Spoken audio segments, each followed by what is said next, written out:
Are we cooked? This is a question that has been spinning around inside my skull. You know when you wash your lettuce and you put it in the salad spinner and you go and it never seems to get dry?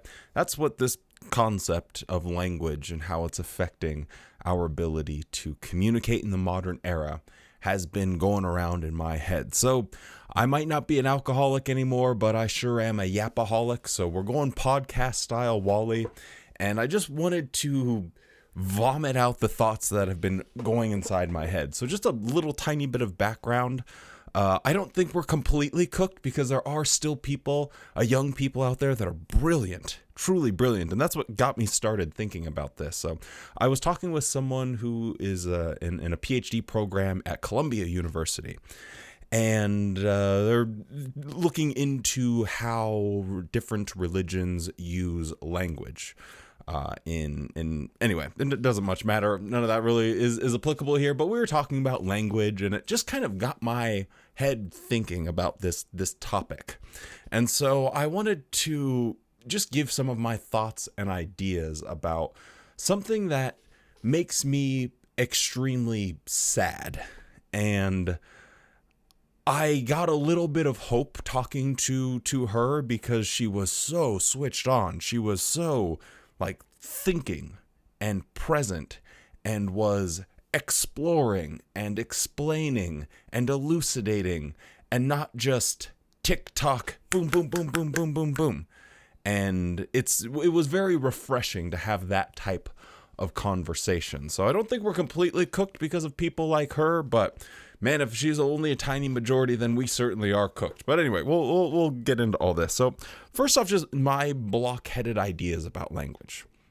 It's my understanding, from what I've read, is that the very first usages of language for Homo erectus, back when Tuk Tuk and Ding Ding had to warn someone, the most effective way, the thing that would be best for survival.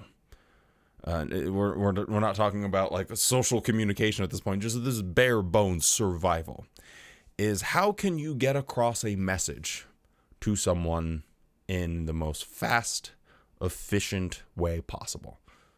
It's probably to scream, to shout, look out, watch out, blah! You got to get someone's attention.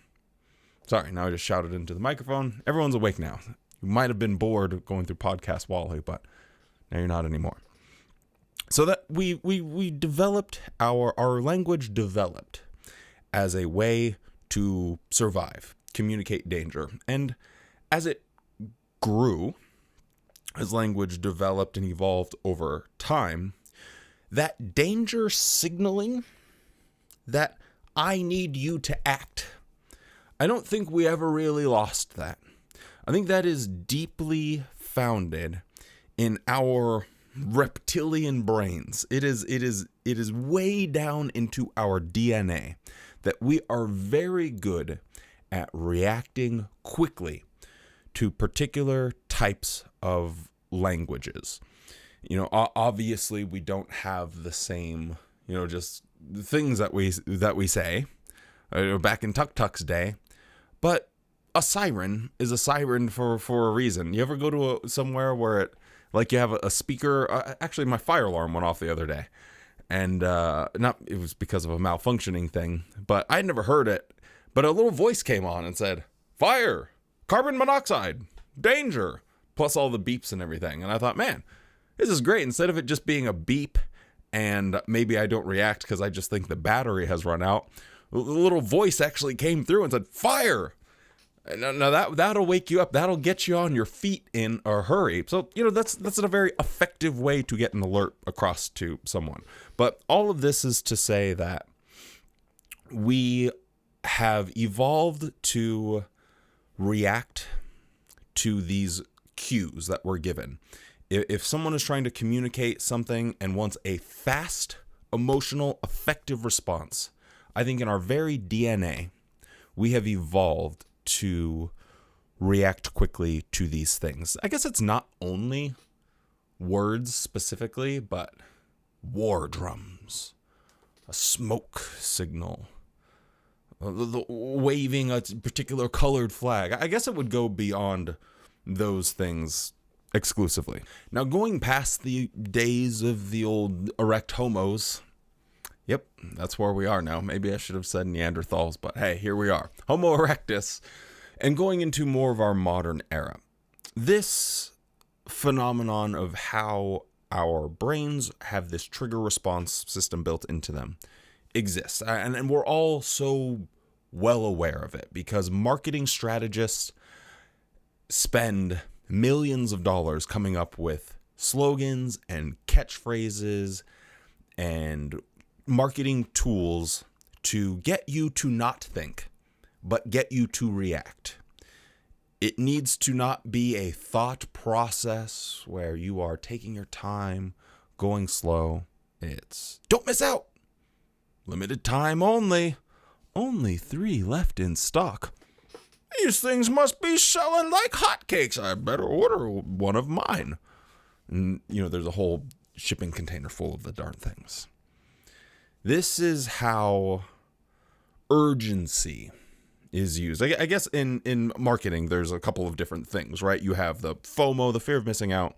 You have the urgency, and then you have safety. So you need that safety in a brand as well, because you can have something that is quickly recognizable as like a safe thing. You see a Volvo. Oh, I know that's a very safe car because historically Volvos are very safe. It's like built into the brand identity. So when you're trying to market things, you need to give things this sort of identity.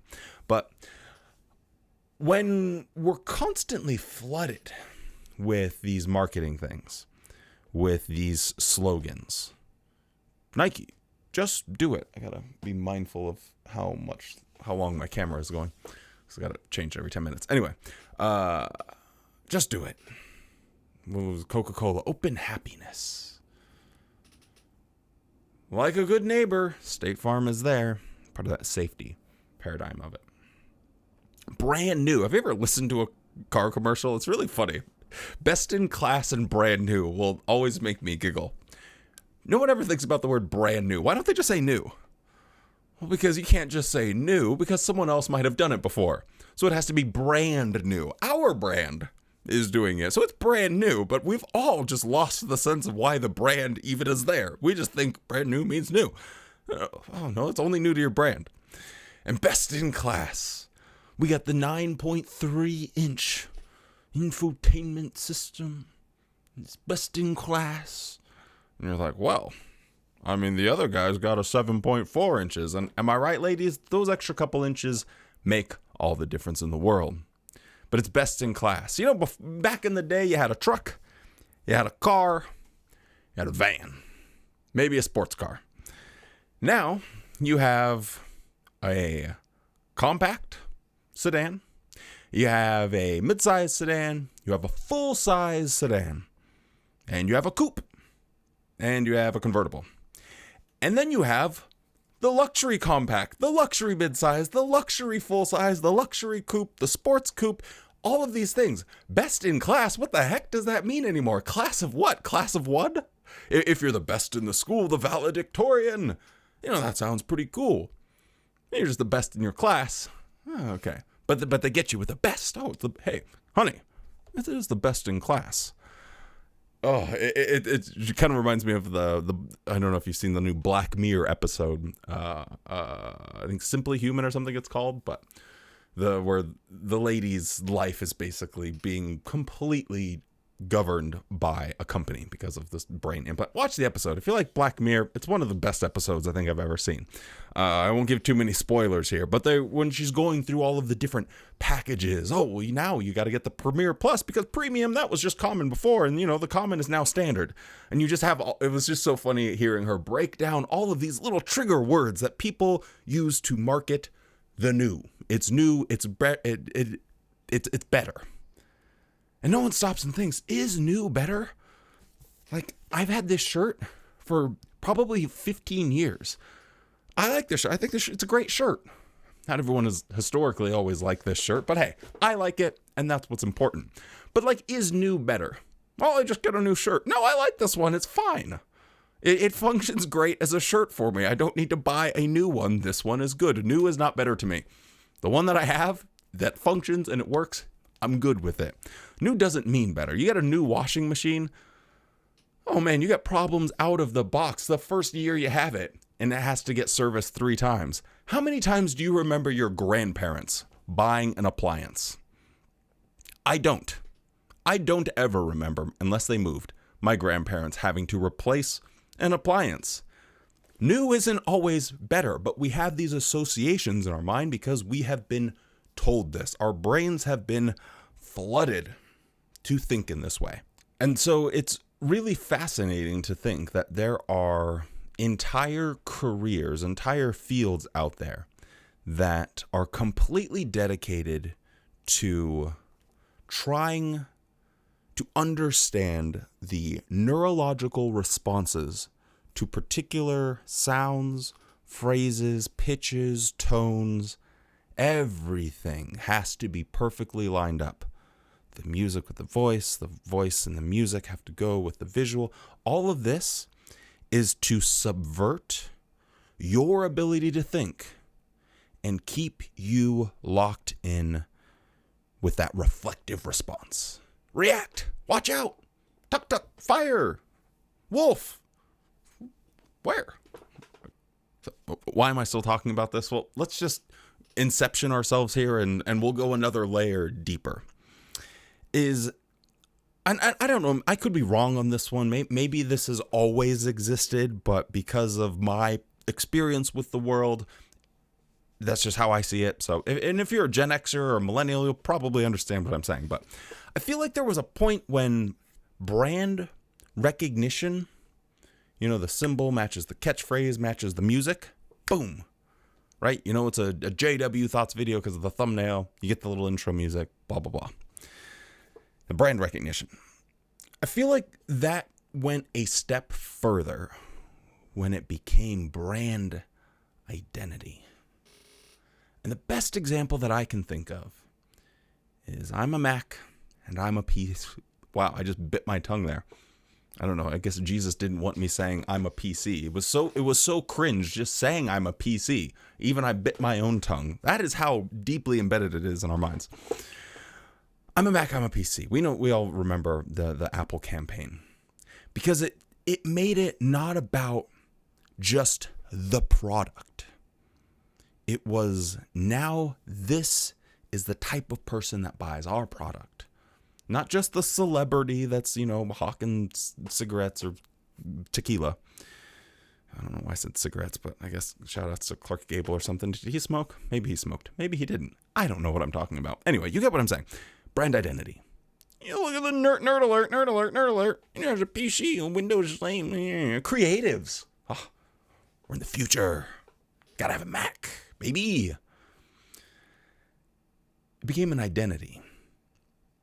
At a certain point, at least this stands out to me, where brands took the gloves off of marketing the product and they started going to, well, don't you want to be this? It's an identity. And man, that feels dangerous to me. When I think about that now, when I sit back in my chair and I think, wait, you have people that are spending millions of dollars trying to understand how to properly manipulate someone by bypassing their logic and going to their reptilian brain for a reflective response that is giving you your identity? The only thing that could make this thing worse, I suppose, would be social media and the algorithm. So we have these trends that are building up to this moment where we have, boom, social media, baby. And all of these marketing tricks exist in the sphere of social media. You have to have that hook-based intro. You have to have the urgency cues before it's too late. Right now, stop doing this. The shocker or controversy, right? You've been lied to. No one's telling you this. What are some of the others?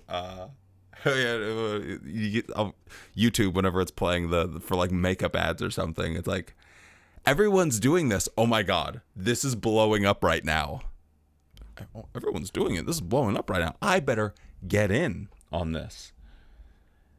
All of these different ways that social media has started to use this marketing in order to get their audience engaged.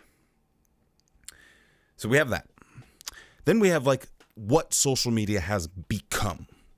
Like, what does it do?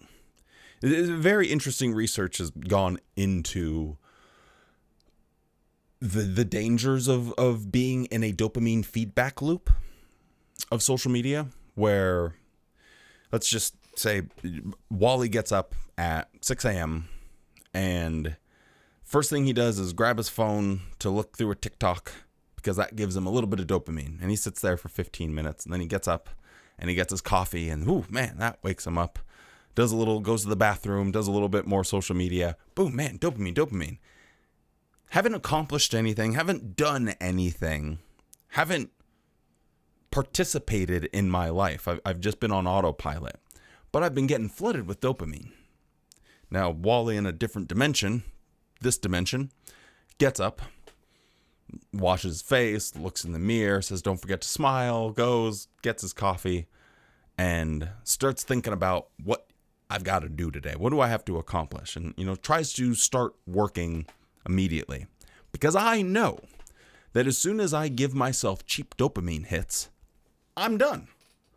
Everything else in my day will feel harder because I just told my brain, oh, I can get dopamine so easy if I just go and scroll through social media. It's quick, it's fast, it's easy. Now you have to work. Oh, that's so hard. It's tedious. It requires thinking. All of that to get the satisfaction, to get the dopamine hit of accomplishing something. Well, what's easier? Are we going to take the hard route, or are we going to take the easy route? And man, that cognitive feedback dopamine loop is such a trap.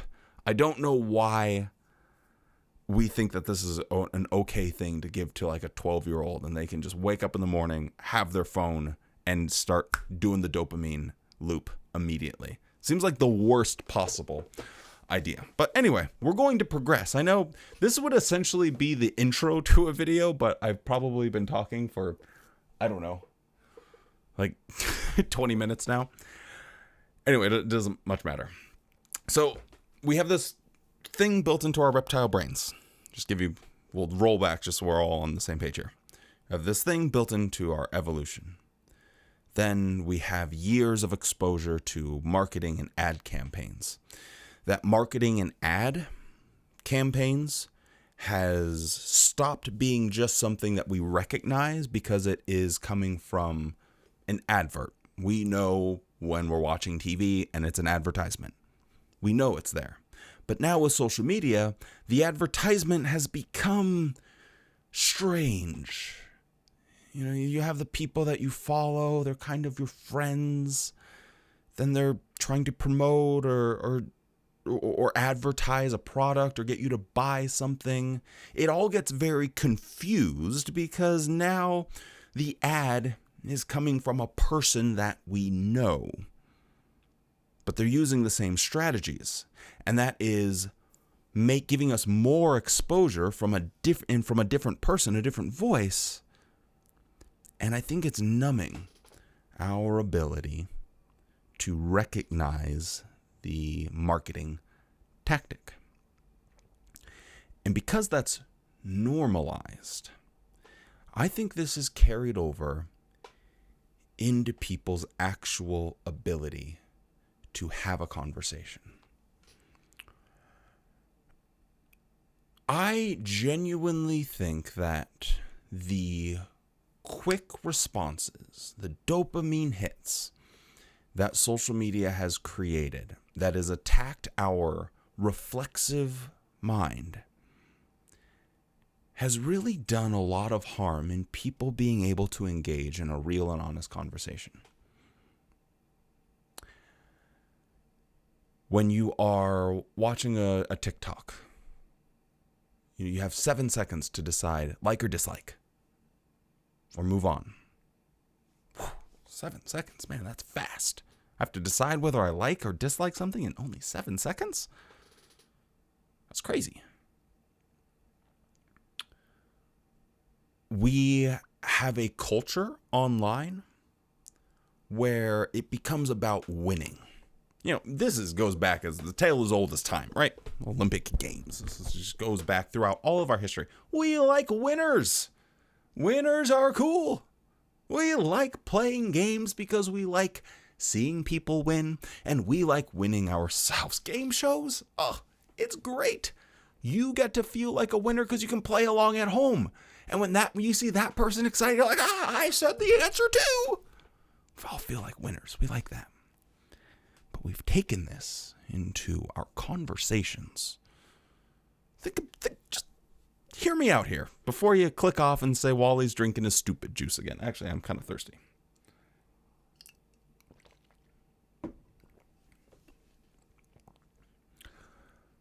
And so in order to feel like a winner, what happens online when you have someone that has a differing opinion as you?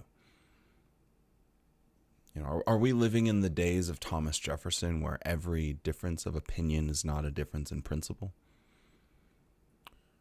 Are we living in the days when we would tease out and we would really explore someone's point of view so we could understand it before we were to cast judgment on them? Those days are so far gone. It's like or dislike. You have to be able to cast that judgment immediately. And not only that, it comes with the label. It comes with the identity. So you got to slap it with the identity immediately. Something a lot of you guys will be familiar with. Worldly. Boom. Bam. Slap it with the identity. Because if you slap it with that, I don't know why I keep saying slap it with that, but we're just going to keep slapping. Now it comes with all of these extra bits. You went to buy the car and you got the premium package, and then it comes with all of the bits, the stuff, the blind spot, the backup sensor, the rear car, the lane keep, all of the stuff, right? All the cool stuff. So you get the performance package, boom, get the stuff. Worldly, boom, comes with all the stuff. But the problem is using those types of labels. We know it's not true. We know it doesn't work with human beings because they're not cars. There's not a prescribed list of things that go along. It's like, oh, well, that person's worldly. So that means you're cheating on your wife, you're an alcoholic, you do drugs, you have orgies, you cheat on your taxes, you've murdered someone, and if I talk to you, I might get a disease. Sorry, you're worldly. Apostate. Oh, so you're an apostate, do you say? Okay, so you're a liar. You're trying to spread false information. You're greedy. You're trying to start your own religion. And you're just trying to make money. Okay, cool. Thank you very much. We'll see you next week. We know that this doesn't work. We've come from a culture, a cult, where there was this pernicious usage of language to attack, to be reflexive, to react. Danger! Warning! If you were raised as a Jehovah's Witness. If not, a lot of people that are here watching this, even if you weren't a Jehovah's Witness, you'd probably be familiar with that aspect because a lot of you were raised in some type of high control religious organization. But I've been watching Lost. I know I keep bringing it up, but it's what's on my mind. It's my channel. I can talk about what I want. I noticed in watching that show that it's always the others. Oh, the others. And what are the others? Oh, they're violent. They're kidnap people. They're murderers. And then you go to the others, and they do like the little they go back in time, and you're looking at what did the others call people? The hostiles. So it's like everyone always has like another layer. There's always a bigger fish, some Qui-Gon Jinn stuff. But how do I think, like, just in my head, all of this thing that I've said, what do I think that effect that this has had on our society in general? I think that deep thinking is almost suspicious now. Which is a crazy thing to say, but I genuinely am starting to believe that someone that is a thinker, that talks slow, that wants to be measured in their responses and is trying to actually filter out information in their mind before they talk, I think that makes people uncomfortable. I genuinely think it becomes rare that it's like, what? Clearly this guy's not authentic. It's seen as not being real. That's wild. That's crazy. That's insane. Someone that is a slow, nuanced, deep thinker, I genuinely am starting to think that people will look at that person and say, little sus, don't you think? Why do I think that? Because you're flooded with that short attention span. You're flooded with language that's used to make you feel safe, prompt you to do something with urgency, and get a reflexive response out of you all the time, 24/7, nonstop. And so when you see the antithesis of that, holy hell, like this video is going to get like 5,000 views maybe, at best. And that's because I think people will see this as, man, this guy's talking slow. He's trying to elucidate something. He's explaining something. It's probably boring. This isn't the quick hit dopamine. This is kind of just boring. I want something satisfying. Can we put some stuff on the side of the screen where they're cutting through foam and making taffy so it can give me my dopamine hit? I need my dopamine hit, you weird man with the blue shirt. I don't know why I keep referencing this shirt. So that's one aspect of it. The other thing that I think genuinely makes people uncomfortable is when they're not there to take a side. This happens a lot just because I tend to be, this is a random quote from Thomas Jefferson that I kind of walk around the world with. And it's, if you know me, you've heard me say this 100 million times, but no grain of grass has ever grown uninteresting to me.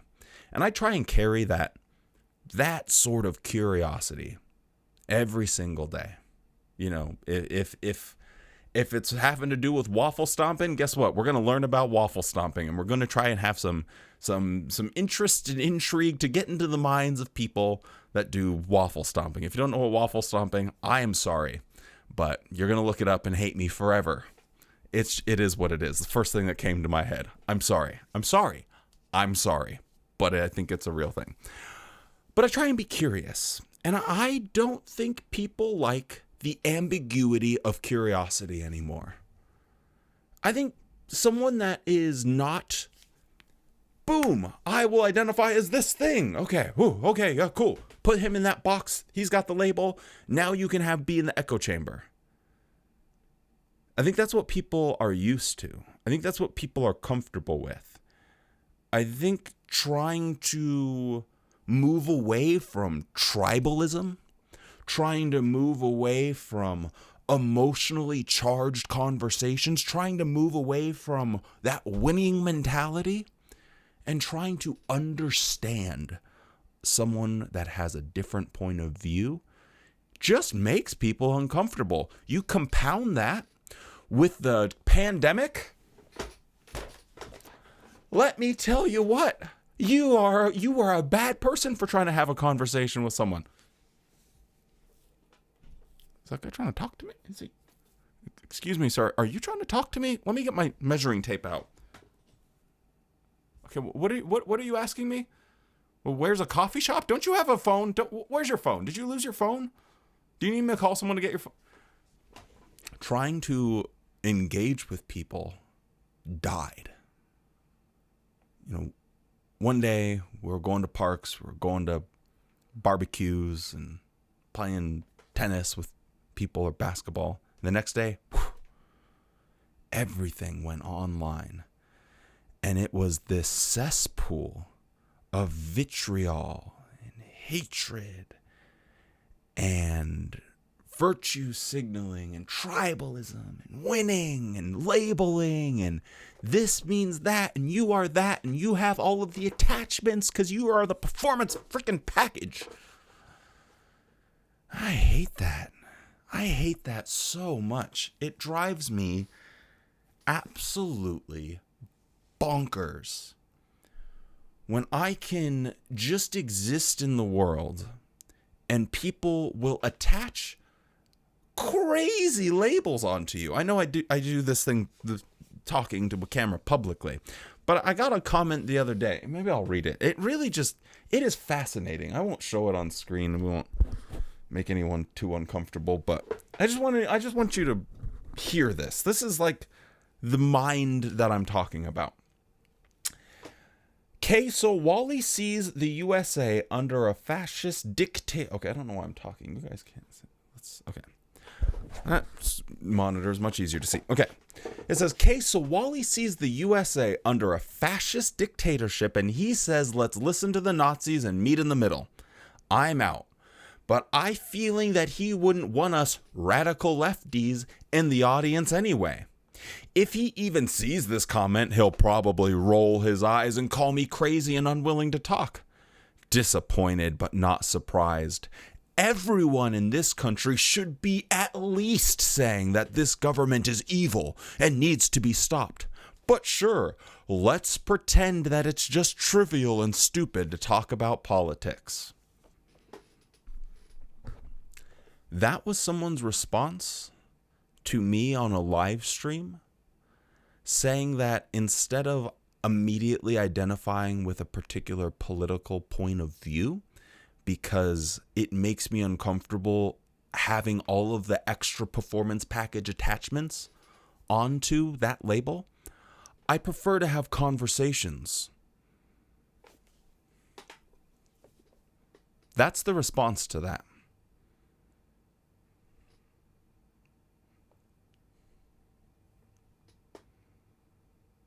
Now, maybe seeing comments like this almost every time I upload a video, maybe that has made me think that this is worse than it is. But I tend to think that this is carrying over into people's general ability to have conversations.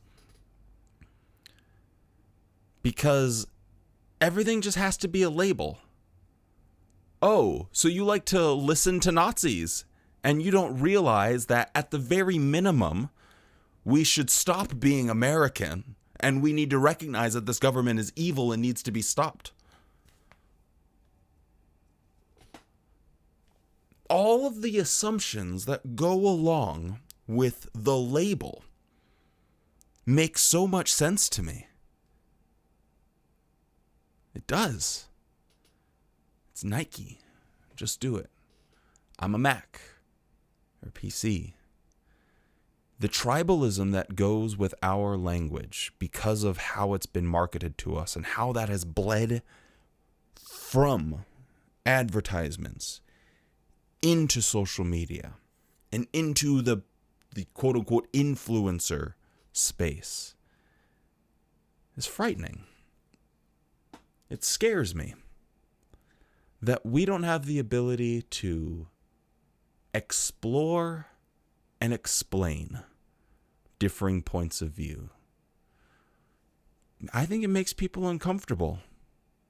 Now, I said something earlier, maybe you remembered if I'd ever come back to it, and I know my brain is chaotic, but believe it or not, there is some semblance of structure up in here. Loose structure, but structure nonetheless, kind of like my stool this morning. There is this evil force.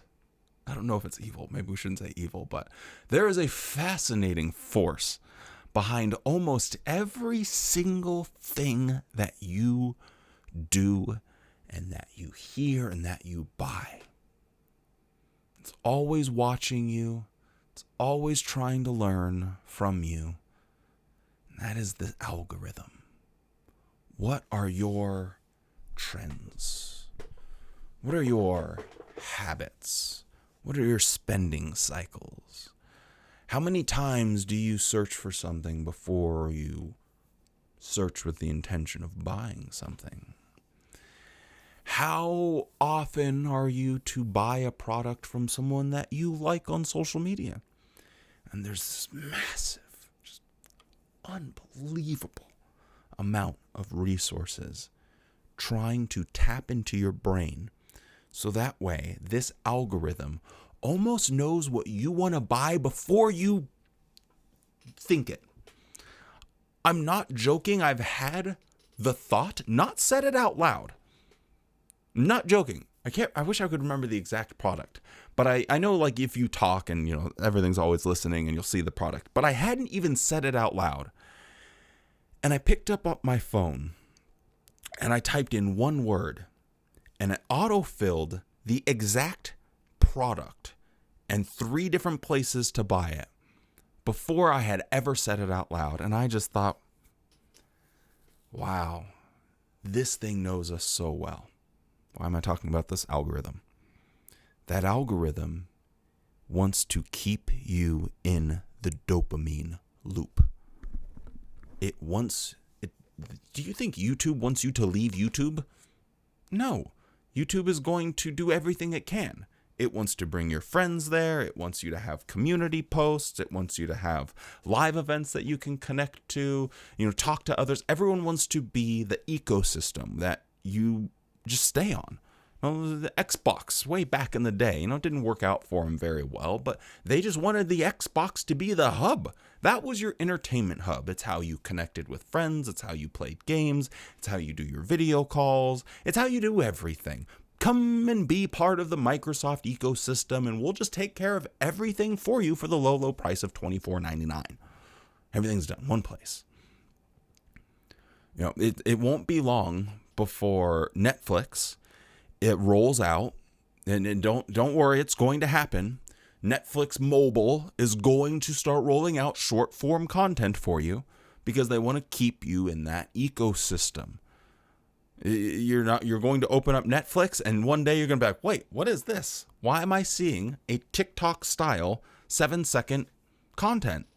Because they want to keep you there. It's like, oh, I don't have to go to different apps. I can just do it all on Netflix. Everyone wants to do it. Why does this matter? Why does this make any difference in the discussion I'm trying to have here?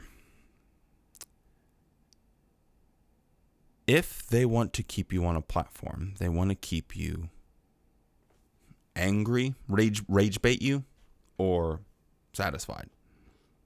Now, over the long term, they want to keep you, here's the content that you like, here's the thing that makes you feel happy. And every once in a while, just so you spice it up with a little cayenne pepper, boom, we're going to get you with the rage bait.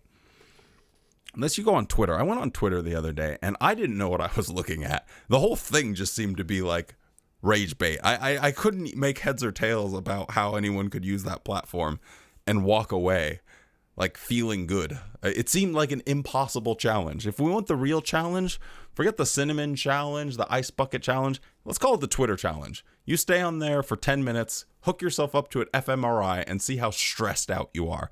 So just look at how catabolic your body has become from 10 minutes on Twitter. Holy. Anyway, I'm going to rant about that. I was already ranting for like 45 minutes about this. With this constant feeding you the things that you like and, sprinkling the thing that you don't, does this affect our ability to have good conversations? Because if you're so used to constantly this loop, this feedback of the thing that makes you feel good, it's kind of exhausting. Trying to have a conversation with someone that has a differing point of view as you. I mean, does that just sound... Think to yourself right now. And be honest with yourself. Don't listen to me and let me incept you with the idea, but be honest. Does having a conversation with someone that has a differing point of view than you right now, whatever the case might be, Does that sound really tedious, unproductive, and exhausting? It does to me. Ugh. They're not going to listen. They're not going to try and understand. The algorithm knows that. So it's like, why would we do this to a person? We don't want them exhausted. We want them happy. Boom. Go put them with their tribe. Go put them with their people. Go put them in their box. And there we have it. Oh, you agree with me? Oh, yeah, I agree with you. Oh, we think this. Oh, man, that's great. Whoa, high five. Everyone's feeling great. Let's get naked and jump in the pool, man. We're in our echo chamber. And the longer we stay in the echo chamber, the harder it is to have real, genuine, nuanced explorations of other people's opinions. Sorry, I'm just trying to be mindful of my camera. Anyway, that was my TED Talk at this point. But are we cooked? I don't know, man. I'm just some goober. But I would like to think that recognition of the problem would be the first step in correcting the issue.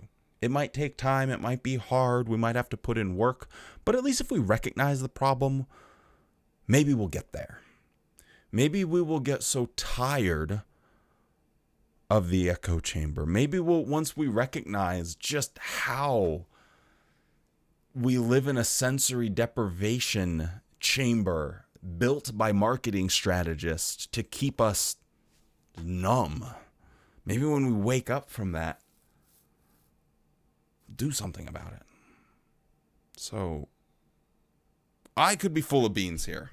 Am I full of beans? I don't know. If you've made it this far in the video, shout outs to you. Maybe I have a good voice that's soothing. You probably fell asleep, but now that I've said something and changed my tone a little bit, I'm talking a little bit faster, now you'll wake up and you'll be locked in and ready to go. Let me know. I'm curious what people think about this. Do you feel that your ability to have real, honest, genuine conversations with people is being affected in the last 5 years, in the last 10 years? Like when you go and sit down to watch a movie with someone, how often do they whip out their phone and just start looking at something? If you want to do the ultimate thing, you watch a movie with someone, when they whip out their phone, pause it and look at them. It's so fun. Oh, I was just going to wait for you. Panic sets in. Oh, I just had to do this. It's funny. It's really funny. It's like, I thought we were engaged in this experience together, but Anyway, just a little thing. But does it affect you? Do people care? Is WALL-E the movie inevitable? We'll just bring it full circle to be WALL-E. And the person in the comment called me WALL-E with an E. So yeah, full circle. Is it inevitable where we're all just sitting in our chairs, tied to our screens, we got our little drinks, and we're happy? I don't know, but have some conversations. I hope you guys enjoyed just my thoughts on this. I know it has nothing to do with Jehovah's Witnesses, but I've been trying to get out of the habit of only talking about that stuff. And if something is just going on inside my head, maybe I'll rant about it. I think next time I do this, maybe we'll keep it like 10 to 12 minutes, not a 45-minute rant, but we got to start somewhere. For those who've been around on the channel a long time, all of my videos, every one used to be 40 minutes long and I would say nothing. I would just talk in circles. So we're going back to the old days, but give me a little bit of time to evolve and adapt and I'll be a little bit zingier and quicker with my thoughts. But anyway, I'm going to go to bed. Bye.